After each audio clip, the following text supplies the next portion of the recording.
The deal that destroyed the middle class. The line at the gas station barely moves.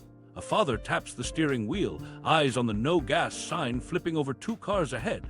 Meanwhile, a loan officer stamps DNIED on a mortgage app that would have passed last year. Across town, a factory gate is chained shut. Paychecks stop on Friday. One meeting linked all three. A pact signed in 1974 rerouted how money moved, what work paid, and who got to build a life. Nobody voted on it. Everybody paid for it. There was a clause that never made headlines but changed kitchen tables. To understand the squeeze, go back to the oil shock. The shock that opened the door. It starts in October 1973. Arab oil producers cut shipments to the United States and several allies after Washington resupplied Israel during the Yom Kippur War. Prices don't creep, they jump. Crude, roughly $3 a barrel, surges to nearly 12 within months. Gas lines wrap blocks. Closed signs go up at noon. Weekend plans become odds and evens license plate days. At home, thermostats drop and tempers rise. Stakes were immediate. If oil doesn't flow, trucks stop. If trucks stop, shelves empty. The United States had grown used to cheap energy. When the cost quadrupled, everything that relied on fuel, food, heat, commuting got pricier fast. Families felt it first at the pump, then in the grocery aisle. By winter, it was everywhere. Here's the complication nobody in those lines could see. Inflation was already running hot. Wages were chasing prices across the early 1970s, savings were eroding, and the anchor the world used to trust, the dollar's convertibility into gold, had been cut 2 years earlier. In 1971, President Nixon ended the Bretton Woods promise to swap dollars for gold at $35 an ounce. The U.S. had printed too many dollars for a post-war world hungry for growth. Foreign governments, led by France, started asking for gold back. Washington slammed the window shut. That break solved one problem and created another. Without gold, what kept the dollar trusted globally? The U.S. still had unmatched size, depth, and military power, but paper money needed a reason to be held. And now, with oil prices spiking, there was a second crisis. Inflation was ripping, recession threats loomed, and the trade balance was buckling under the weight of expensive imports. Inside Washington, Treasury, State, and the Federal Reserve hunted for a new anchor. The question was crude. How do you persuade the world to keep using dollars when the gold link is gone and prices are on fire? Meanwhile, something else was happening offshore. Banks in London and other centers were already dealing in eurodollars. Dollar deposits held outside the U.S. That pool was growing, nimble, and beyond U.S. regulation. If the U.S. could channel global demand for dollars through something essential, it might stabilize the system and its own borrowing costs. Saudi Arabia had leverage nobody else did. As OPEC's swing producer, Riyadh could open or close the tap and move the price. It was conservative at home, cautious abroad, but ambitious. Oil meant cash. Cash meant modernization, roads, hospitals, industry. But oil also meant risk. The kingdom needed security, equipment, and a powerful partner who'd treat its stability as a strategic interest. In late 1973 and into 1974, back-channel messages moved between capitals. The stakes were plain for Washington: keep oil flowing to tame the inflation spiral and give the dollar a new reason to be held. For Riyadh, convert a volatile revenue flood into predictable power, protection, and development. The United States could offer weapons, training, and a security umbrella. It could also offer something financial: a safe, liquid place to park the oil windfall, earning interest with discretion. On June 6, 1974, the mood in Washington was brittle. Watergate hung over everything, but policy didn't stop. Meetings at Blair House and the White House brought together Henry Kissinger, Treasury officials, and Saudi princes including Fahd. The public language was about cooperation, modernization, and mutual interest. The private asks were sharper. Price oil in dollars. Keep it that way. Recycle the surplus into U.S. government bonds and top-tier bank. In exchange, America would supply arms, provide training, offer diplomatic cover, and help build the kingdom's infrastructure. This was the moment everything changed. Oil would become the de facto anchor for the dollar, not by treaty shouted from podiums, but through a mesh of agreements, habits, and incentives. The world had to buy oil. If oil cleared in dollars, everyone needed dollars. Exporters would accept them because they could invest those dollars easily and earn a return in the deepest market on earth, U.S. Treasuries. The more the world needed dollars for energy, the steadier the demand for U.S. debt. That, in turn, helped keep American interest rates lower than they might have been. and kept the US government and consumers borrowing. Meanwhile, what nobody knew at the time was how fast the plumbing would adapt. Banks scaled up the Eurodollar system, offshore dollar creation through deposits and loans beyond domestic constraints. Central bankers, worried about fragility after a 1974 banking scare, tacitly backstopped that system's liquidity to avoid a run. The pipeline was being built in real time. On the ground, the oil shock was still punishing. Inflation torched paychecks. Workers demanded raises to keep up. Companies raised prices to cover costs. A spiral threatened. But beneath those headlines, a new arrangement was taking shape. Washington was swapping the old gold promise for an energy promise. The dollar would be the language of oil. In June 1974, a public cooperation pact with Saudi Arabia signaled the beginning of that deeper bargain. It wasn't one clause on one page, it was a structure. Oil priced in dollars, surpluses recycled into dollar assets, security flowing the other way. A small moment captures the shift. A Treasury staffer stared at a chart showing OPEC surpluses dwarfing prior capital flows. What are they going to do with it all? He asked. The answer would define the next half-century.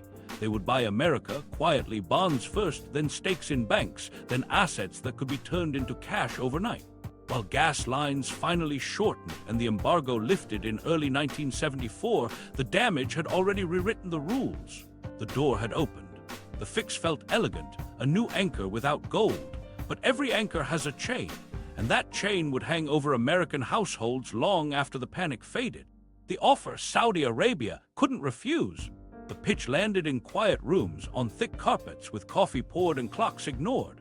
The ask was simple and blunt: keep oil priced in US dollars exclusively and send the surplus dollars back into the American financial system. In return, the United States would underwrite the kingdom's safety, modernize its forces, and fast-track its leap from desert roads to highways, ports, and power grids. Price in dollars, recycle the dollars. Washington would make it worth their while. Henry Kissinger handled the choreography, but he wasn't alone.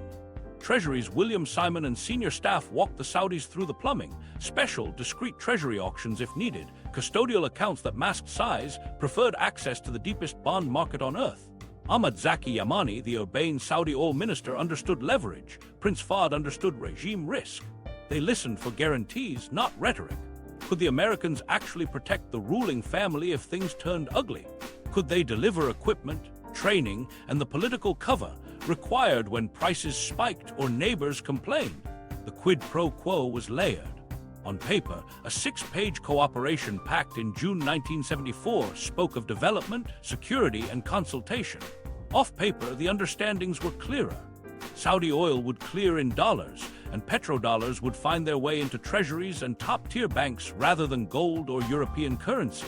In exchange, the U.S. would prioritize arms sales, pledge intelligence and training, and act diplomatically and militarily like the kingdom's ultimate insurance policy. If threats emerged from across borders or within them, the American umbrella would be opened. Why it appealed to Riyadh was obvious by then. Oil revenue was a flood, but it was volatile. Parking it in U.S. paper gave yield, liquidity, and quick exit options if the wind changed. The kingdom needed airports, desalination plants, transmission lines, and a modern army to guard them. America could supply all of it, bundled with prestige, state visits, photographs on White House steps, a seat in the Premier League of clients. There was also the unspoken benefit. With Washington tied in, any would-be adversary had to factor in the world's largest military. For Washington, the appeal was even broader. Exclusive dollar invoicing of oil would manufacture chronic demand for dollars. Every importer on Earth would need dollar balances. Global banks would need dollar funding. Central banks would hold treasuries as the easiest way to store that funding. Petrodollar recycling wasn't a slogan, it was a loop. Oil buyers sent dollars to producers. Producers sent dollars to New York. New York sent dollars back out as loans and security. The loop kept U.S. borrowing costs lower and extended the dollar's reach far beyond U.S. shores. There was a technical piece too. The legal financial plumbing had to accommodate huge, lumpy flows without splashing headlines. Treasury officials discussed tailored issuance and custodial services. The Federal Reserve watched offshore markets and coordinated with other central banks to make sure dollar funding didn't seize up when flows swung. Commercial banks built desks that existed to intermediate OPEC money, often in London, where fewer rules and more creativity lived. The Eurodollar market, Those offshore dollars expanded into a shadow dollar system that could absorb the oil tide at speed. In one meeting, a Saudi aide asked what would happen if prices fell. The American answer was reassuring. Liquidity in treasuries meant the kingdom could pivot quickly. The U.S. would support stable markets. The security relationship didn't depend on month-to-month revenues. In another, a U.S. official raised the risk of European pushback if the dollar monopoly on oil hardened. The response from Riyadh was pragmatic. OPEC would set price. Saudi Arabia would set the currency. If the swing producer insisted on dollars, the others would follow for simplicity and access. Personalities mattered. Kissinger spoke strategy, balance of power, stability, deterrence. William Simon spoke basis points, yields, maturity ladders, discretion. Yamani spoke market dynamics, spare capacity, demand elasticity, OPEC cohesion. Prince Fahd spoke regime survival, internal legitimacy, clerical consent, external threats. Each walked away with something they needed, an architecture they could defend at home. In Riyadh, the deal could be explained as modernization and protection. In Washington, it could be sold as cooperation and stability, with the financial dividend left between the lines. Inside this architecture sat a deeper shift. Money would be defined less by metal and more by credit linked to an essential commodity. Oil became the new reference point not because barrels backed dollars, but because barrels compelled dollars. The world's energy habit forced a monetary habit. Banks, sensing opportunity, expanded balance sheets to create dollar claims offshore, secured by the expectation that oil trade would keep demand high and that, in a crunch, central banks wouldn't let the dollar pipes freeze. Meanwhile, quiet procedures locked in habits. Government investment authorities in the Gulf routed orders through New York dealers. Treasury auction calendars subtly adapted. Defense contracts created long-dated relationships, anchoring the security side while financial ties deepened. None of this required a billboard proclaiming Petrodollar Pact. It required repetition, month after month, cargo after cargo, auction after auction, until the system felt natural. Once the Saudis nodded, the rest of OPEC didn't need persuasion, they needed convenience. Dollar settlement was fast, dollar assets were deep, Wall Street spoke their language. By the time the public saw photographs of handshakes and ceremonial pens, the essential bargain was already moving oil and money in a synchronized loop. The offer hadn't been grandiose, it had been precise, and for both capitals it was irresistible. How oil became the new gold. Here's where the machinery locks in. Once Saudi cargoes cleared in dollars, oil turned into a global toll booth for the currency. Every importer from Tokyo to Lagos had to find dollars before they could find fuel. That single requirement created constant demand for green pieces of paper backed not by gold, but by access to energy. Traders started speaking in barrels and basis points. The question was, what's your currency? It was, how many dollars do you need by settlement? Trade finance rewired itself around that reality.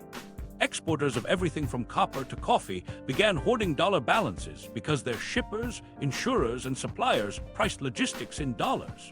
Importers took dollar loans to match dollar invoices, pulling local banking systems into the orbit of New York and London. A manufacturer in Korea selling televisions to Europe still needed dollars because the oil that powered the ships and factories settled in dollar. Money followed energy. Ledgers followed money. Meanwhile, something else was happening in the shadows. Eurodollar banks, offshore institutions that took dollar deposits outside the Federal Reserve's reach, saw an opening. If the world needed dollar funding to move oil, they could create dollar claims by making loans and accepting deposits, no metal required. Those dollars never touched the Fed's balance sheet. They were private promises denominated in the same unit. The market exploded. A trader in London could borrow dollars overnight from a bank in Nassau, lend them to a refinery in Rotterdam, then roll the position before New York breakfast. It was nimble, profitable, and after the 1974 bank scare, implicitly tolerated by central bankers who preferred flowing pipes to frozen ones. The U.S. reaped immediate advantages. With petrodollars recycling into treasuries, demand for government bonds thickened. That helped hold down borrowing costs even as deficits widened. Foreign central banks and sovereign funds treated treasuries like the world's savings account. Liquidity fed liquidity. The more buyers showed up, the safer the market felt. The safer it felt, the more buyers came. Washington discovered it could run trade deficits without a currency collapse because the very deficit, those dollars sent abroad for oil and imports, boomeranged back as financing. Behavior shifted. Deficits stopped feeling like warnings and started feeling like strategy. If other countries wanted to save in dollars, the US could spend them. If domestic production lagged, imports could fill shelves. Consumption rose as a share of growth, and with borrowing cheap, the temptation to smooth over structural problems with credit grew. Politicians celebrated strong dollar rhetoric. Consumers celebrated full store aisles. Wall Street celebrated fees on the river of money moving through its hand. But there was one problem the bond screens couldn't show. The household trap was being built in parallel. Cheap imported goods helped calm inflation statistics, which made the system look stable. Underneath, wage growth slowed as firms discovered they could source inputs and finished products from abroad without currency pain. If inflation stayed tame because Walmart's prices fell, raises didn't feel urgent to policymakers. The macro victory, taming headline inflation and financing deficits, masked the micro loss, bargaining power leaking from paychecks. Banks, sensing the tide, moved up the value chain. They didn't just recycle sovereign petrodollars, they created structured dollar funding for corporations, then households. The same offshore mechanisms that let an Italian utility hedge dollar oil invoices let an American bank design a new mortgage. Credit multiplied faster than incomes because the system was built to satisfy dollar demand wherever it emerged. Oil kept the baseline demand steady. Finance built stories on top. Meanwhile, exporters changed their behavior too. If you earned dollars selling goods to the US, you parked a chunk in treasuries as reserves. That wasn't just prudent, it doubled as an export strategy. Keeping your currency stable against the dollar kept your factories busy feeding US consumers. The loop tightened. The US bought goods and oil with dollars. Sellers saved in dollars. Those savings financed more US buying. Every 30 seconds, a new complication appeared. When oil prices rose, petrodollar surpluses ballooned and rushed back into dollar assets, easing US financing just when domestic budgets felt pressure. When oil prices fell, the US got a tax cut at the pump and producers sold treasuries for cash, yet markets stayed liquid because depth invited buyers. Either way, the dollar sat in the middle. Stability at the core, volatility at the edges. Inside trading floors, a quiet mantra took hold. Dollars are the asset, everything else is a position. That mindset wasn't ideology, it was muscle memory formed by the old dollar link. If you wanted certainty in settlement, you held dollars. If you wanted yield, you bought dollar assets. If you wanted growth, you expanded dollar credit. And if stress hit, you ran for dollar funding first, asking questions later. The victory looked clean on paper. The dollar regained an anchor without gold. The US kept its financial primacy. Oil producers gained security and safe returns. Trade kept moving, but anchors have unintended gravity. By tying global liquidity to oil settlement, the system nudged power toward finance and away from wages. It made deficits painless and production optional. It rewarded asset ownership and punished those without a balance sheet. The macro triumph was real. So was the household cost waiting just off-screen. The quiet trade-off, deficits for discipline. While traders toasted the dollar's new anchor, something quieter shifted in corporate boardrooms. The strong, liquid dollar, fed by oil settlement and recycled surpluses, let the US run trade deficits without a currency collapse. That cushion acted like a policy teacher. It disciplined prices, not production. Imports became a pressure valve. If domestic costs rose, you could buy abroad and let the dollar's strength do the work. Micro story, a Midwest tool shop loses a turbine blade contract it's held for 18 years. The new bid comes in 11% cheaper from overseas after currency math. The owner calls his 12 machinists into the break room. He keeps 4, cuts hours for the rest, and cancels the apprenticeship with the local high school. The town's shop class closes the next year. Prices look stable on TV. Paychecks don't. That changed incentives fast. Executives stared at cost curves and saw a shortcut: import cheaper parts, outsource steps of the supply chain, and when possible, shift whole production lines overseas. The currency risk that punished that decision in other eras was dulled. Dollar strength turned foreign invoices into bargains. Procurement won arguments. Plants lost them. Policy followed the path of least pain. A strong dollar became a patriotic slogan and a macro tool to restrain inflation. The message to industry was implicit: if you can't beat global prices, buy global prices. Meanwhile, finance rose from back office to command center. Balance sheet engineering, yield spreads, and global sourcing beat retooling. If the bond market kept borrowing cheap, why fight to hold expensive capacity at home? On paper, the results looked like stability. Headline inflation cooled as cheap imports rolled in. GDP grew with a bigger slice from consumption. Stocks gained as profits widened. Wage growth, though, started to lag. When a firm can swap a domestic supplier for a cheaper overseas one without a currency penalty, it does. When a consumer sees lower sticker prices at the big box store, the urgency for raises softened. The feedback loop rewarded capital discipline and imported deflation, not bargaining at the shop floor. Inside companies, spreadsheets told the story.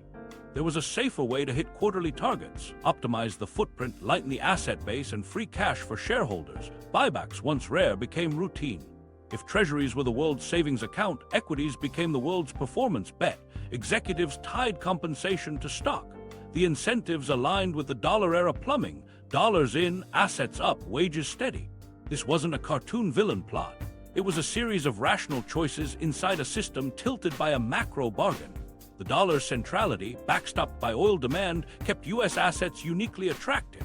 That held interest rates lower than they otherwise might be and funneled global savings into American markets. When capital is cheap and eager, you use it to acquire, to automate, to outsource. Each micro decision made sense. Together, they pushed production outward and power upward. Meanwhile, policymakers measured success by tame prices and market calm. They had scars from the 197s when wages and prices chased each other into the sky, so they favored a currency that pinched inflation even if it pinched factories. Industry's complaints sounded parochial against the specter of renewed inflation. Finance spoke the language of stability. Its arguments won. The deeper trade-off sat in household ledgers. Cheap goods offset flat wages, which made stagnation feel less urgent until big-ticket costs didn't cooperate. Housing, healthcare, and education weren't made in China. They rose faster.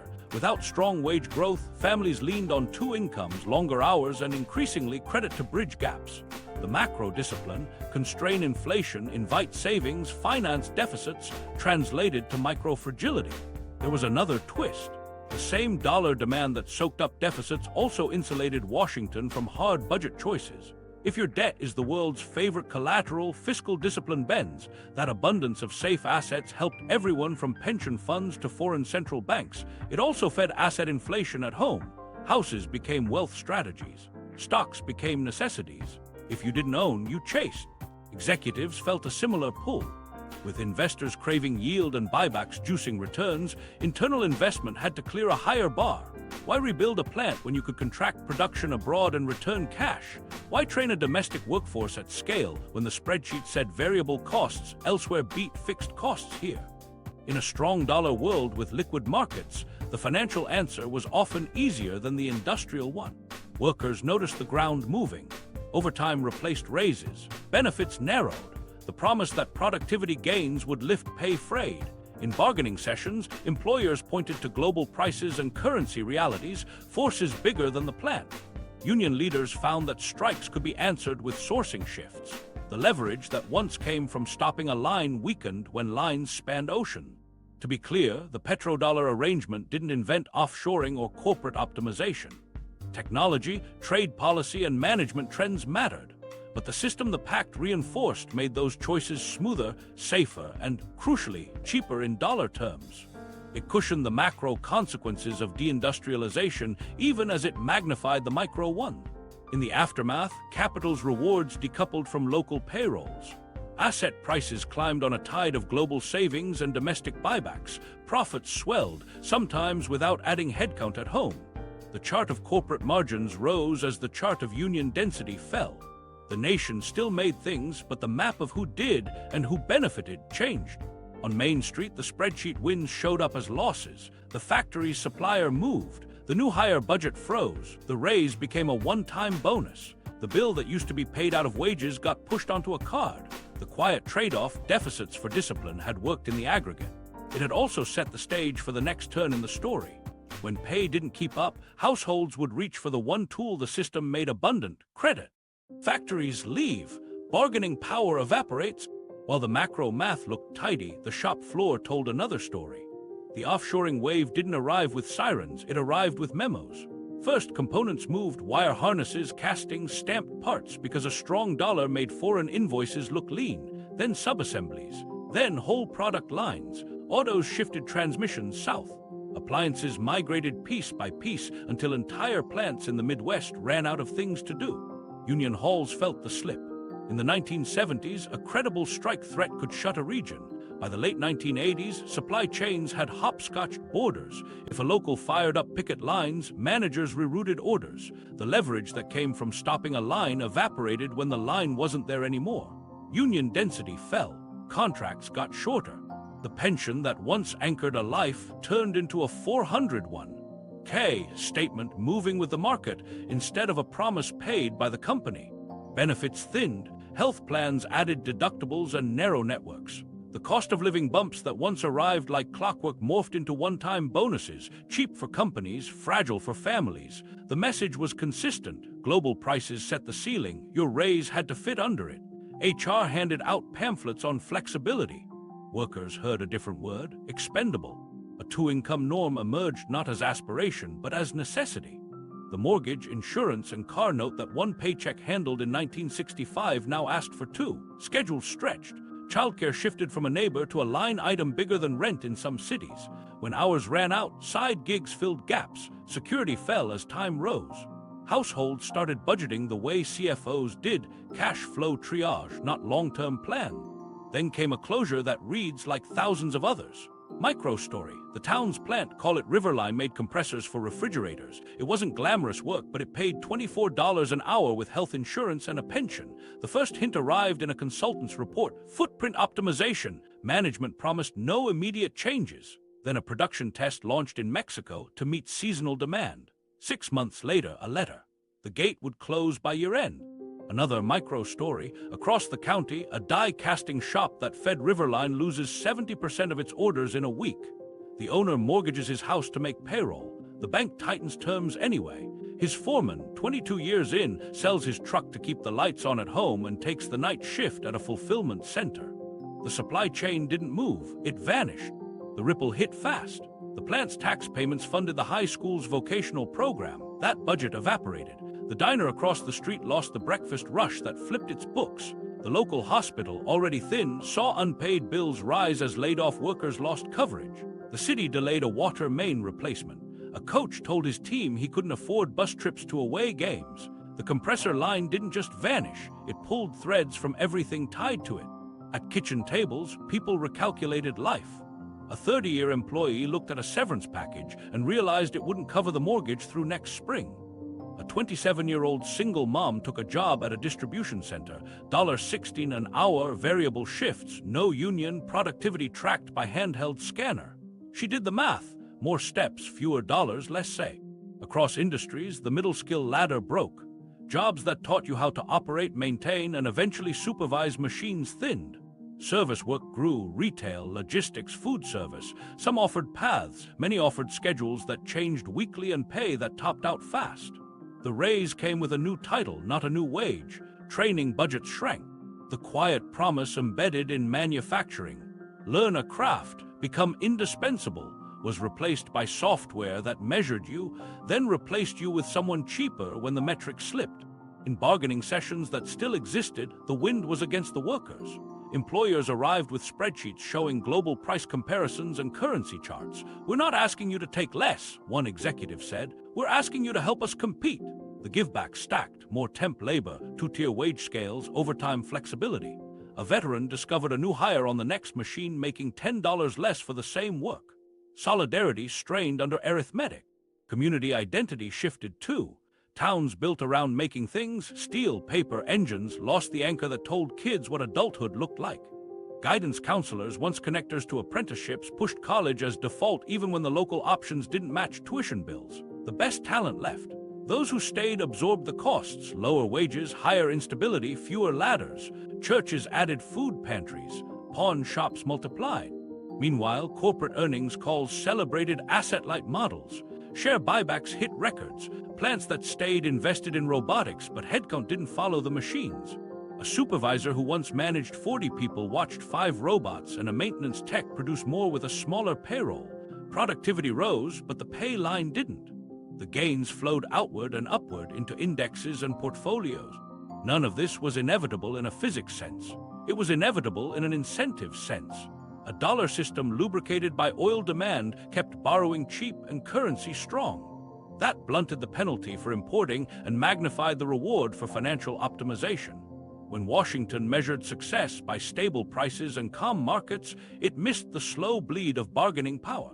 By the time anyone looked up from the charts, a new normal had settled in. The single paycheck family became a story from a different era. The union card didn't guarantee a middle-class life. The factory whistle that called a town to work was replaced by notifications on a phone telling a worker to clock in at 4:15 a.m. for a shift that might end at noon or at 4. Without raises, households reached for the tool the system offered in abundance. Credit would step in where wages stepped back. Debt as the new paycheck. Without steady raises, households turned to the one thing the new system made cheap and abundant: credit. Petrodollars stuffed into banks and treasuries deepened U.S. capital markets, pushing down yields and teaching lenders a simple lesson: there was always another buyer for dollar assets. If wage growth was weak, loan growth could fill the gap. The offer arrived in the mail. A new card, a higher limit, a teaser rate that made the monthly look harmless. Banks innovated with a clear target: convert future earnings into today's spending. Adjustable rate mortgages turned a starter home affordable at the front end, with a reset waiting in the fine print. Home equity lines made the house an ATM, remodel the kitchen, cover tuition, patch a medical bill. Credit cards scaled with rewards, 0% balance transfers, and penalty APRs lurking behind one missed payment. Underwriting loosened, because securitization could slice and sell risk to investors hungry for yield in a low-rate world anchored by dollar demand. A micro story lands in 1998. A couple, both working since the plant cut overtime, gets approved for a 228 subprime mortgage, 2 years at a low fixed teaser then a floating rate. The agent calls it bridge financing. The payment fits barely. They sign because rent keeps rising and everyone says owning is the way to build wealth. They furnish one room at a time, rolling store credit into a card with a % intro. It works until a rate hike and a medical bill land in the same month. The bridge sways. Meanwhile, savings rates fell. Why park cash at 2% when asset prices were rising and credit was easy? Households used debt to smooth shocks: car repair, braces, tuition spikes. Employers shifted risk with high-deductible health plans and variable hours, pushing more volatility onto families. The new paycheck was a web: wages plus side gigs plus revolving credit, timed to billing cycles instead of pay scale. Regulation stepped back.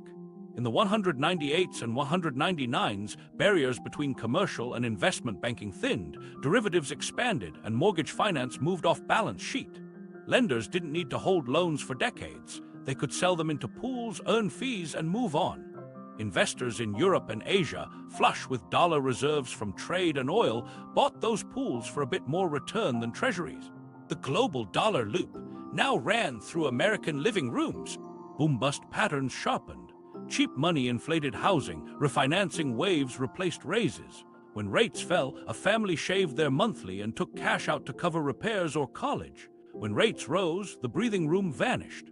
Payday lenders filled gaps with triple-digit APRs disguised by small dollar amounts. Medical debt quietly grew as deductibles rose faster than paychecks. Default carried a stigma that outlasted the missed payment.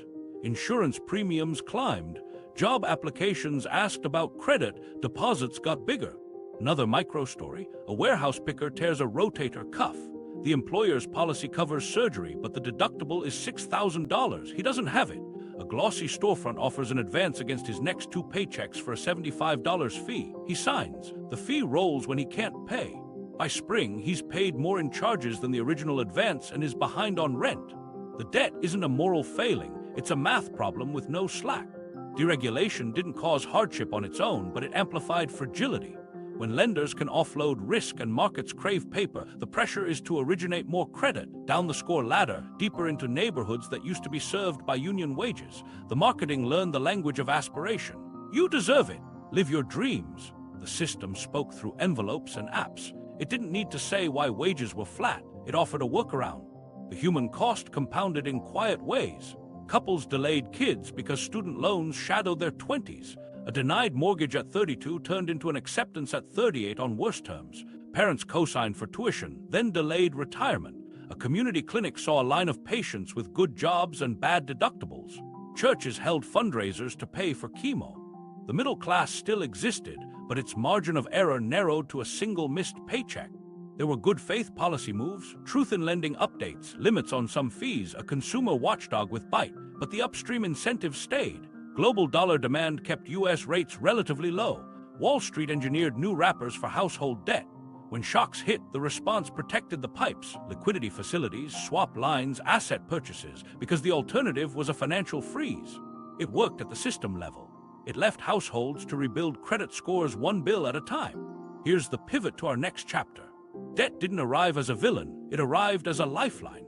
In a world where the dollar's power made capital plentiful and offshoring kept goods cheap, credit became the social technology that held the middle together. But lifelines can become leashes. The more families leaned on loans, the more the economy depended on keeping those loans flowing.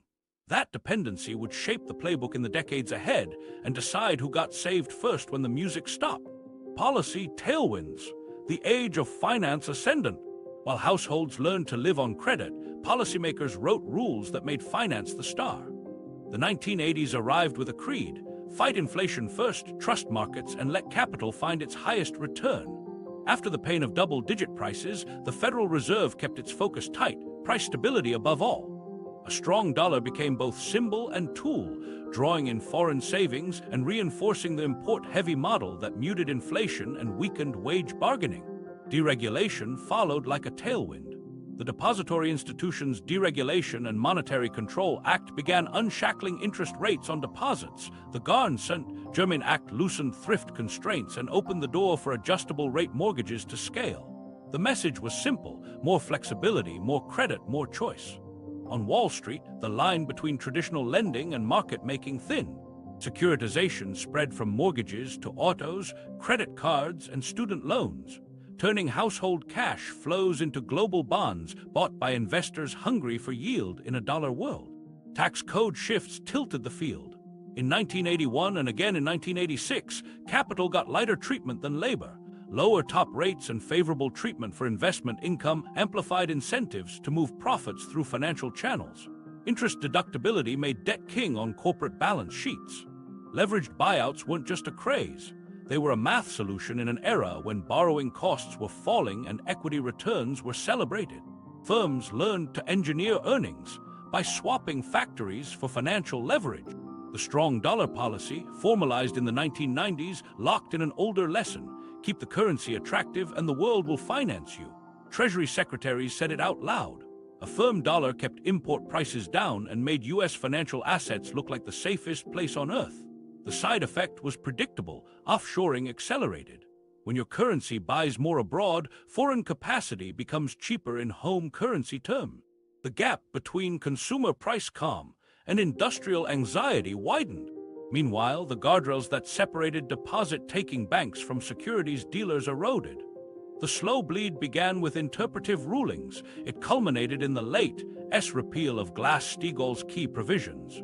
The new architecture blessed financial supermarkets: one roof for loans, underwriting, trading, and derivatives. Derivative markets themselves exploded: interest rate swaps, credit default swaps, currency forwards stitched together the global dollar system into a just-in-time web of obligations. Risk could be sliced, sold, and hedged, which made more risk feel safe to originate. Supervision adapted, but often in ways that trusted models over margins of safety. Value-at-risk spreadsheets suggested that diversified portfolios were sturdy. Ratings agencies stamped tranches with confidence. Off-balance sheet vehicles hid leverage. Through it all, global dollar demand, anchored in trade, oil, and reserves, kept funding cheap and available. When foreign crises hit, the pattern reinforced itself. 198's Latin American debt distress. U.S. banks were stabilized and the system moved on. 1994 Mexico, support flowed to contain contagion. Each rescue taught markets a lesson: the pipes would be protected. At home, the political conversation rewarded lower inflation and rising asset prices. Productivity narratives framed wage stagnation as a skills gap, not a bargaining story. Trade deals widened markets. NAFTA, the Uruguay round, China's WTO entry, without an equivalent push to build worker power or industrial capacity. The implicit bargain held. Consumers got cheaper goods and housing booms. Asset owners got fatter portfolios. Wage earners got the card in the mail and the refinance appointment when rates dipped. Inside banks, the culture shifted from originate and hold to originate to distribute.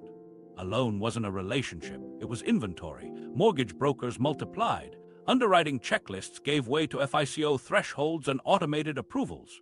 The securitization machine needed raw material, and compensation plans paid for volume.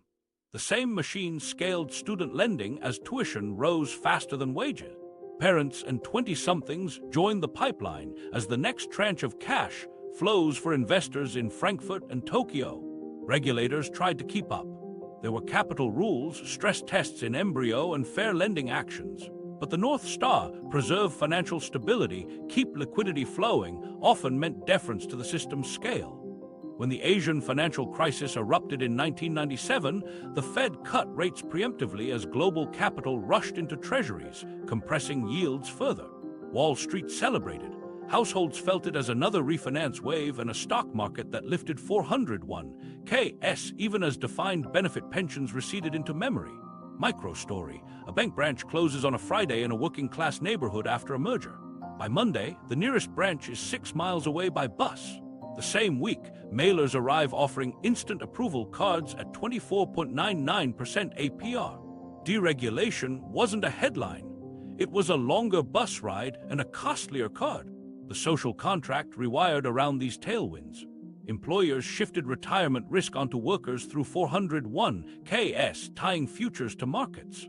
Health insurance migrated to higher deductibles, turning families into underwriters of their own risk. For those with assets, the era delivered. Homes appreciated, equity holdings compounded, credit smoothed shocks. For those without, the game felt rigged. Rents rose with asset values, wages lagged, instability grew, and the price of missing one payment got steeper. By the end of the 199s, finance had become the economy's central nervous system and its first responder. The dollar's magnetism pulled savings in. Deregulation let those savings be transformed into complex claims. Policy celebrated low inflation and market depth as proof of health. The scoreboard glowed. Under it, the scaffolding rested on a simple premise. As long as the world needed dollars, and oil, trade, and safety kept it that way, the U.S. could lean on finance to carry growth. Everything would look fine until a test arrived big enough to X-ray the plumbing. And when that test came, the response would show in real time who the system was built to save first. Crises as X-rays. 1997, 2008, 2020. The first X-ray arrives in 1997. Thailand devalues. A small currency peg breaks and suddenly screens flash red from Jakarta to Seoul. Here's the stakes. Corporations and banks across Asia have borrowed in dollars because it was cheaper and stable until local currencies fall. Then every dollar of debt gets more expensive by the hour. Factories that looked profitable on Monday can't roll funding by Friday. Governments burn reserves. IMF teams land. Austerity arrives with spreadsheets. Action moves fast. Korea hustles to secure emergency lines. Indonesia's rupiah collapses. Loans priced in dollars grind borrowers into insolvency. Meanwhile, the U.S. feels like another planet. Money fleeing Asia needs safety. It rushes into treasuries and top-tier dollar assets. Yields fall. Wall Street breathes easier. Refinancing booms. A crisis over there pushes capital over here, and the dollar's centrality hardens. Banks learn a lesson. Global stress strengthens the core. Households see a different version. Cheaper mortgages for some, layoffs at exporters for others. Impact ripples. The message is brutal and clear. Fund in dollars, live by dollars. Emerging markets swear to hoard reserves next time, which means buying more treasuries as self-insurance. That choice deepens the very system that just hurt them. For the U.S., a foreign shock becomes a domestic tailwind for finance, not for wages. Then the X-ray turns inward. 2008 isn't about oil, it's about the dollar machine built on households. Subprime mortgages stop performing. Securitization pipes clog. A funding freeze spreads through the shadow banking system. Here are the stakes. If dollar funding seizes, the global trade and payment system seizes too. Banks that hedge oil, insure shipments, and finance inventories can't roll overnight loans. A liquidity problem becomes a solvency panic. Action is chaotic. Lehman fails. Money market funds break the buck. Dollar funding abroad vanishes. European and Asian banks, loaded with dollar assets, scramble for cash they can't print. This is the moment everything changes at the central bank level. The Federal Reserve opens swap lines with major foreign central banks, lending them dollars against their currencies so they can lend those dollars to their banks. It's a quiet admission. The offshore dollar system is too big to let fail, and only the Fed can feed it. Impact is immediate for markets and uneven for people. The pipes are saved, dollar funding stabilizes, asset purchases lower long rates, lift portfolios, and refloat balance sheets. But the rescue's design shows the system's priorities. Mortgages are modified slowly, foreclosures pile up, unemployment spikes. The mechanism that freezes is financial. The triage stabilizes that mechanism. A family in foreclosure can't swap their labor for a swap line. The gap between asset owners and wage earners widens by policy necessity and by habit. Protect liquidity first, then talk recovery. Meanwhile, the lesson learned abroad in 1997 deepens. Hold more dollar reserves. Oil exporters, when prices recover, rebuild savings in treasuries. Trade surplus countries do the same. The U.S. emerges with stronger demand for its debt, even after the crisis began in its own backyard. The dollar's grip tightens because alternatives still lack depth, and because crisis management requires a lender of last resort in dollar. Fast forward to 2020. A virus shuts the world. Energy demand collapses, planes park, highways empty. For a surreal day in April, a key U.S. oil futures contract settles below zero as storage maxes out. But the real tell is the dollar dash. Investors, corporates, and governments all try to grab dollars at once, sell what you can, raise cash, survive. The treasury market, supposedly the calmest pool, wobbles as everyone sells at the same time. Action is instant and massive.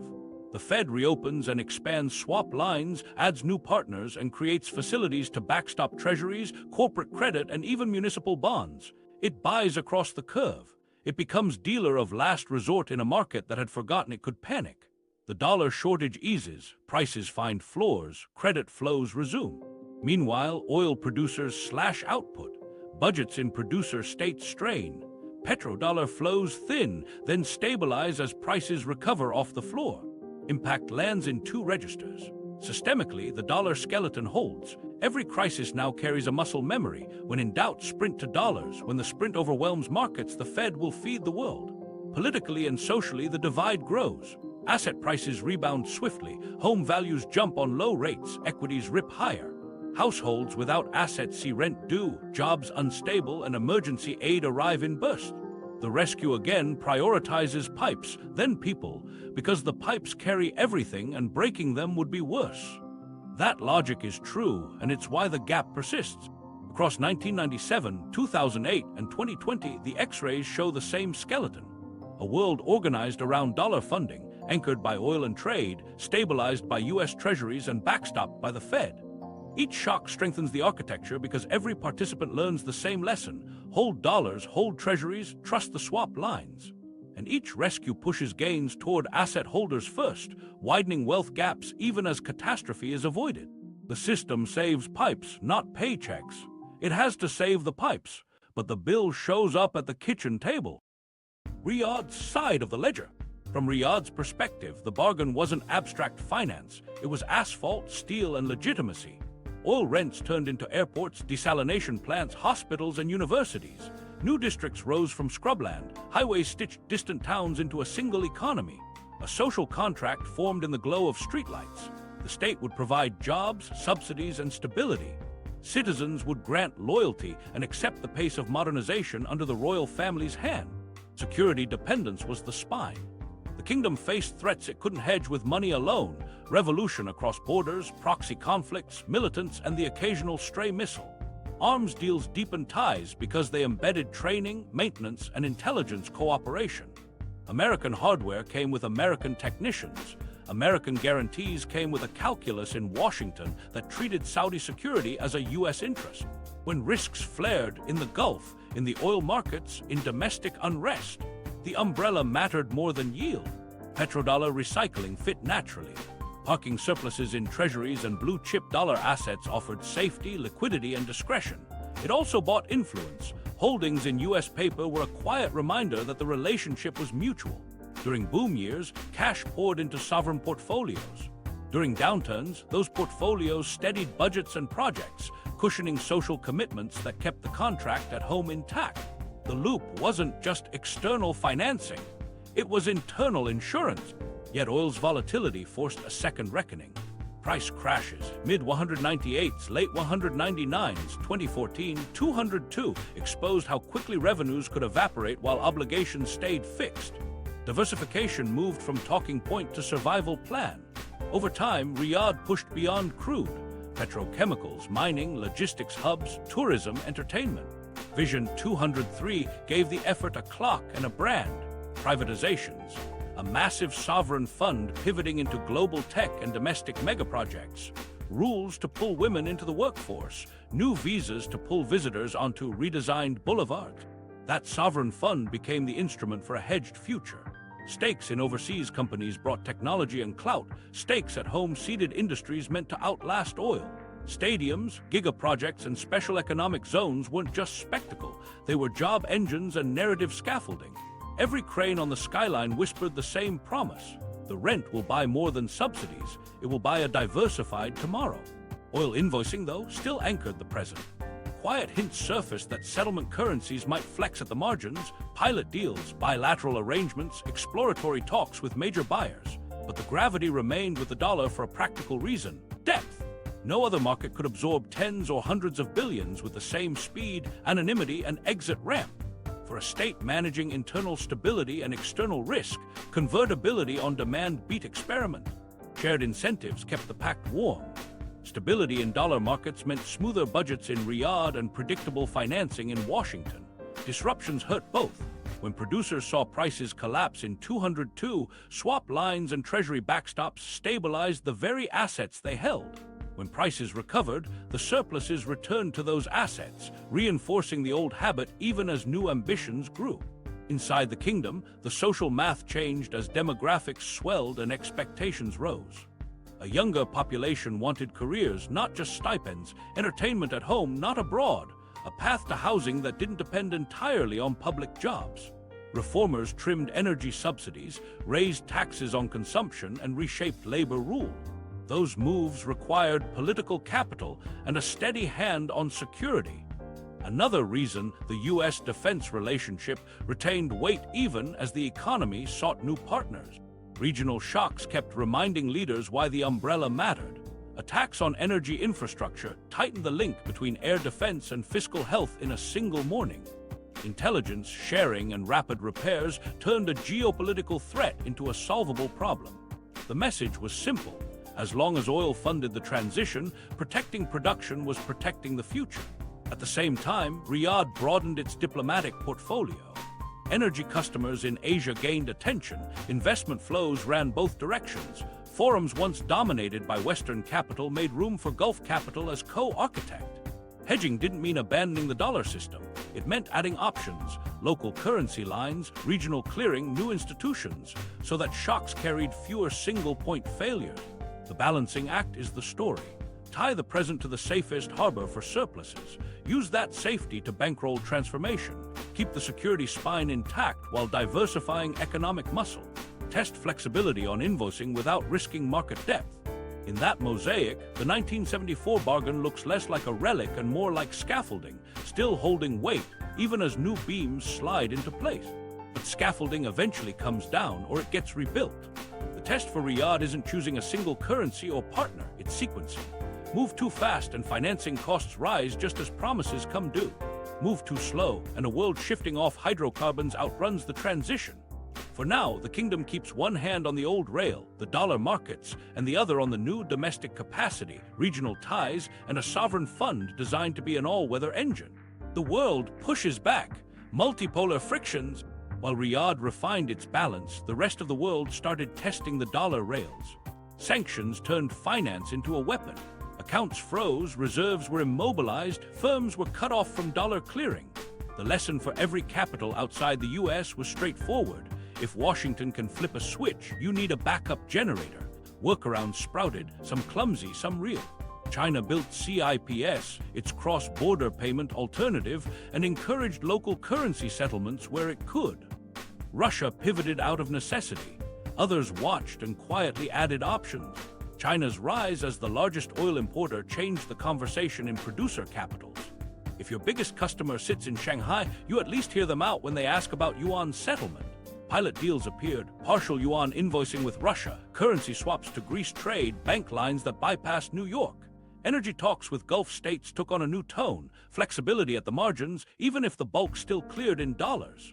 The pitch from Beijing wasn't romance, it was prudent. Diversify so one pressure point can't shut you down. BRICS expansion talk added chorus. Central banks in emerging markets trimmed the share of dollars in reserves at the edges, added gold, and sprinkled in other majors. It wasn't a sprint, it was a shuffle. The constraint was the same everywhere: depth. You can announce an alternative, but you can't conjure a treasury market overnight. When a crisis hits, you need to sell hundreds of billions at 3 a.m. without moving price. Only one market does that on demand. Habit reinforced the gap. Trade contracts, financial models, and hedges are wired to dollars. So the pushback felt like sand in the gears rather than a new engine. Payment corridors multiplied. Compliance departments learned new maps. Meanwhile, the dollar kept pulling capital when fear spiked and releasing it when calm returned. The system flexed, but the bones held. That didn't mean households got relief. Multipolar friction showed up as volatility. Currency swings that whipsawed import prices, freight surges, and sudden shortages when sanctions or war rerouted tanker. Companies passed the costs through. Workers absorbed them. In boardrooms, de-risk replaced decouple. Multinationals redrew supply chains, China +1, sometimes +2, layering redundancy without abandoning the scale they'd built. That translated into higher unit costs and more inventory on balance sheets. Producers tried to defend margins with price increases and automation.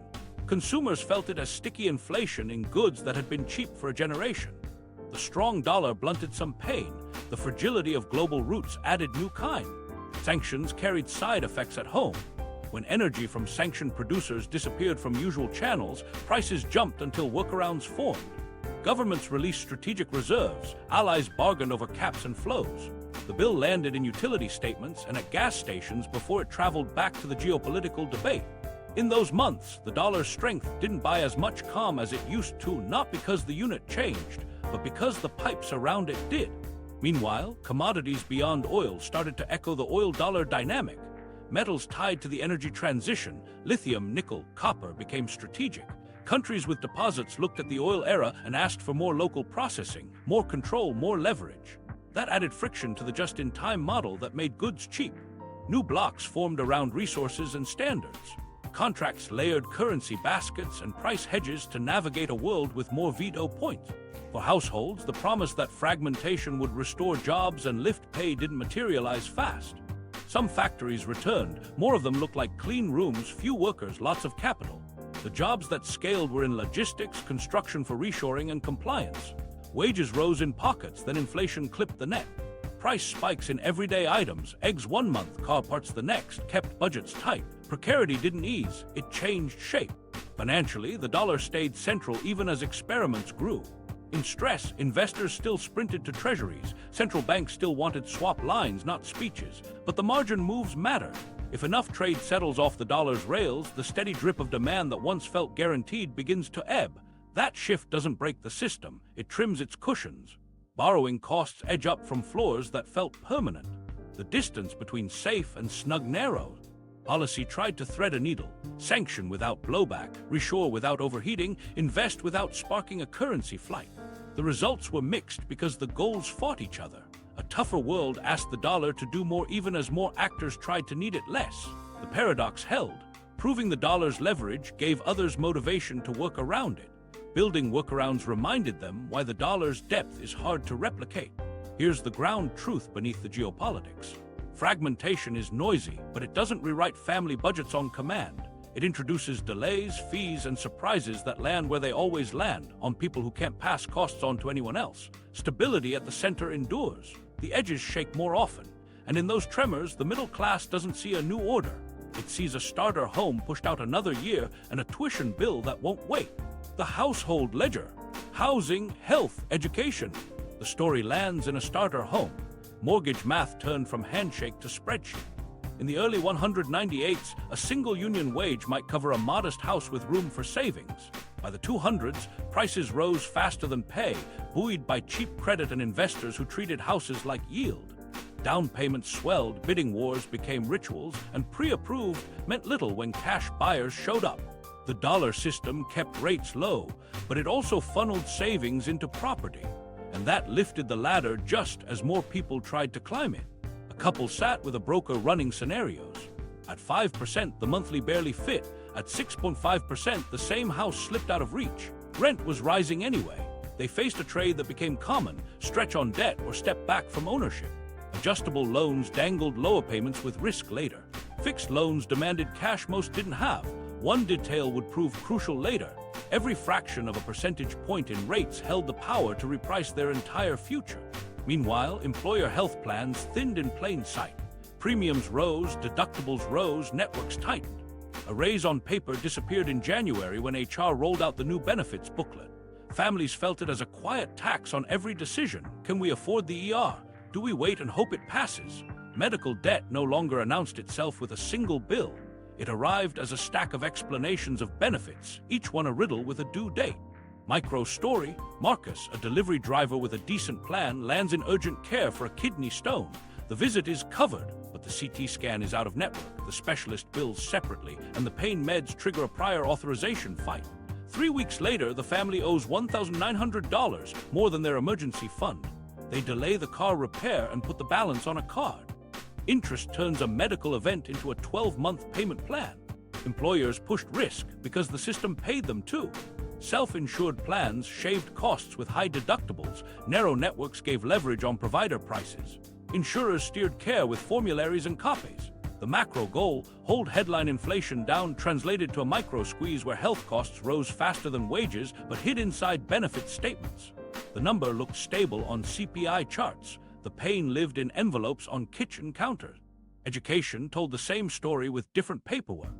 College promised the wage premium that might outrun housing and health costs, but tuition rose as public funding lagged and campuses expanded services. Financial aid letters mixed grants with loans in fonts that made them look equal. Parents co-signed because the alternative felt like closing a door. 22-year-olds started careers with a mortgage's worth of debt and no house. Micro story: Lena is the first in her family to enroll at a 4-year public college. The aid package leaves a $9,000 gap each year. Her mom takes a plus loan. Lena signs for subsidized and unsubsidized loans. She works 20 hours a week, then 30, and her grades wobble. She graduates into a soft job market, defers payments, capitalizes interest, and watches the balance grow while the degree still opens doors, just slower than the math. Denied mortgage stories multiplied. Applicants with steady incomes and thin savings bumped against appraisals inflated by investors chasing yield. Loan officers explained debt-to-income ratios in calm voices. A teacher with a side gig and a nurse on nights discovered that child care costs counted against them, but their overtime didn't count for enough. They were told to season savings for 3 months, as if life in the interim would stand still. Culturally, the squeeze rewired milestones. Marriage drifted later, first homes later, kids later. 2 incomes became default, not by preference but by arithmetic. Side hustles normalized, ride shares, online shops, gig shifts stitched into the week. Financial anxiety turned ambient, the hum behind daily choices. The language shifted too. Hustle, grind, optimize, as if families were startups chasing runway. Policy tweaks helped at the edges. Student loan pauses, marketplace subsidies, first-time buyer credits, but the upstream current stayed strong. Dollar demand kept asset markets deep. Deep markets kept housing investable. Investable housing kept prices high relative to wages. Employers offloaded risk. Insurers priced it. Households carried it between paydays. A doctor bill met a tuition draft, met a rent hike. The ledger balanced only if nothing went wrong. In this world, middle-class identity didn't vanish, it repriced. Stability came with conditions. Own assets early, avoid bad luck, keep earning, never miss a payment. Those who caught the wave in time rode rising home equity and retirement accounts. Those who didn't watch the entry ticket move a few steps ahead each year. The promise narrowed to a conditional clause. You can make it if the pipes keep flowing and your line doesn't kink. If this was engineered, can it be re-engineered? The next lever isn't a card in the mail. It's upstream, where dollar demand is born, where investment flows decide between production and property, and where policy can change the price of each rung on the ladder. The lever's within reach. If the squeeze was built upstream, the relief has to start there too. Industrial policy isn't a slogan, it's a map that points capital at things that compound: chips, power equipment, grid gear, critical minerals, next-gen manufacturing where national security and productivity overlap. The lever isn't to rebuild every factory, it's to anchor keystone nodes. Fabs, battery plants, high-voltage transformers, precision tools. You pair grants with targets, domestic content, apprenticeship seats, supplier development, and you measure success in orders shipped, not press releases. Here's the stakes. Without production capacity, we stay price takers on essentials, and wages keep chasing imports. With it, we swap some consumption for investment and buy a bargaining chip at the table where prices and jobs are set. Act on it, and a machinist teaches a class of 19-year-olds how to hold a tolerance at 2 microns. Delay it, and we rent those skills from somewhere else at a markup. But there's one problem industrial policy can't duck: the dollar. A neutral dollar versus strong dollar debate sounds abstract until you run a bid for a turbine contract. A too-strong currency cheapens imports and starves exports. A too-weak currency risks inflation that punishes households first. The lever isn't bombast, it's mixed. You coordinate fiscal investment with monetary patience and accept that a slightly softer dollar during build-out makes exporters more competitive while you cushion households with targeted relief where prices bite. The point isn't to pick a number. It's to stop pretending the exchange rate is just a scoreboard and start treating it like a cost curve. Worker power sits next to that lever. Sectoral bargaining can reset floors in industries built on thin margins and thin schedules, logistics, care, hospitality, without whipsawing single employers. Wage boards can set minimums that reflect productivity, not just politics, and portable benefits can follow people across gigs and shifts, so security isn't tied to a single HR department. The stakes are clear. Without voice, workers swallow volatility. With voice, they share in predictability that lets them plan a life. Micro story: a state pilots a sectoral council for home health. Agencies, workers, and Medicaid officials sit at one table. They set a wage floor, mileage reimbursement, and training hours. Turnover falls. Clients see the same faces each week. The budget stretches because constant hiring costs shrink. It's not a headline win, it's a Tuesday that keeps a household from breaking. Financial guardrails need teeth, not headlines. Predatory lending thrives in the gaps, fees in fine print, resets that land on holidays, products designed to fail on time. The lever is enforcement plus design. Cap APRs where states can, ban back-loaded fee structures, force plain English disclosures you can read before the clerk turns the screen. For mortgages and student loans, require underwriting that considers cash flow realities, childcare, medical deductibles, variable hours, not just FICO. Make servicers answer phones and fix errors under penalty, not apology. At the top of the balance sheet, align incentives away from extraction. Tie buyback windows to long-term investment milestones. Reward firms for apprenticeship slots, domestic capex, and supplier localization with predictable credits. Claw them back if promises slip. If interest deductibility subsidizes leverage, balance it with expensing that favors productive equipment, not financial engineering. The rule of thumb becomes simple. The cheapest money in America should flow to what America needs. Safety nets can be growth engines when they lower the fear of falling. Child benefits reduce the monthly panic and raise labor force participation. Parents can take shifts that start before school or end after. Unemployment insurance that scales up in recessions and is easy to access keeps demand alive when private credit pulls back. Most of all, decoupling basic healthcare from employment turns job changes into career moves, not benefit gambles. A contractor can start a firm. A mid-career worker can reskill without losing insulin.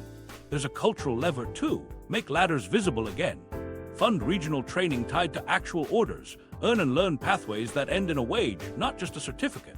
Use procurement to seed new suppliers near anchor plants, then publish delivery metrics that small firms can chase. When a high school counselor can point to a local apprenticeship that pays $26 an hour with a path to $38, the conversation about college debt changes shape. Meanwhile, the global plumbing won't sit still.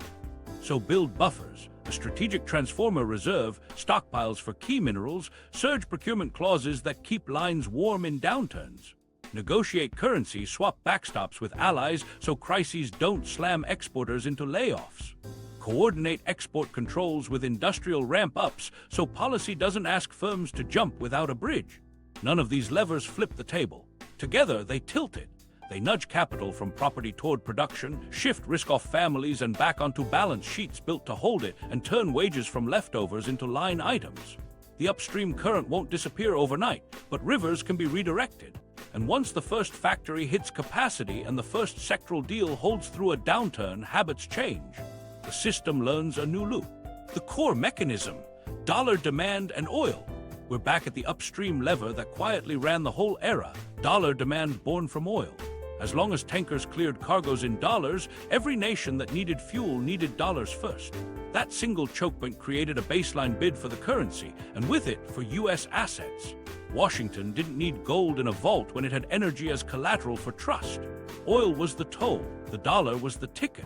That anchor set the rhythm of global savings. Producers parked surpluses in treasuries because they were deep, safe, and liquid at scale. Importers held working dollars because ships, insurance, and hedges spoke the same language. Banks multiplied private dollar claims offshore to finance the flow. The result was a constant tide. Dollars out for energy and goods, dollars back for bonds and deposits. In that loop, U.S. deficits didn't signal weakness. They signaled supply to a world that wanted the product, dollar claims. But anchors create habits, and habits shape choices. Once deficits felt painless, the U.S. leaned into consumption. Once finance felt central, industry leaned into outsourcing. Once the Fed learned it could backstop the offshore dollar world in a panic, markets learned to run to dollars first. Oil didn't just fuel cars, it powered a monetary ecosystem that rewarded balance sheets over payrolls. Now the edge of that anchor is moving. Electrification chips at oil's share of energy demand. Each EV, each heat pump, each upgraded grid segment trims the gallons that once guaranteed a buyer for dollars. That shift will be slow and uneven. Aviation, shipping, and petrochemicals won't flip overnight, but direction matters. As oil centrality fades, the automatic dollar bid it generated fades too, unless something else earns it. This is the fork.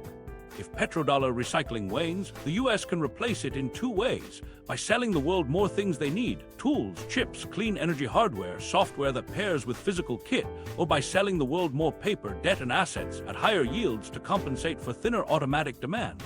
The first path asks for investment and patience.